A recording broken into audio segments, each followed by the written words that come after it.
ආදරවන්තයින්ගේ දිනේ දවසේ දැන් මොකද ආදරවන්තයින්ගේ දිනේ කියලා මේක සේරතුන් පොදුනේ සත්තුන් සිව්පාවට ඉඳන් ප්‍රයම්මට තාත්තට ඉඳන් පයස් පරතරයක් නෑ.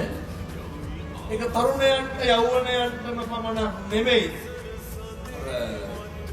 මල් දෙනව නෙමෙයි තරුණ තරුණිය. ඒක ඇයි මල් දෙන්නේ? ඒක හරි පිරිසිදුයි, ඒක හරි සෞම්‍යයි. ආදරණීය භාවය හඟවමින් තමයි මොකක් හරි දෙන්නේ.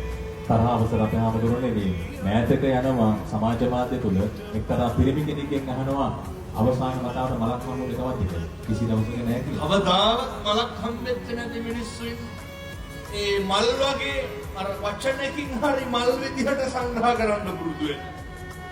එතකොට මල් වගේ දේවල් දෙන්න බුදුහාමුදුරුවෝ දේශනා කරන්නේ වනයේට ගිහිල්ලා තැලිච්ච පොඩි වෙච්ච මල් කලවමේ අඩාගෙන ඇවිල්ලා අපි කාටවත් තැලිච්ච මලක් දෙනවා.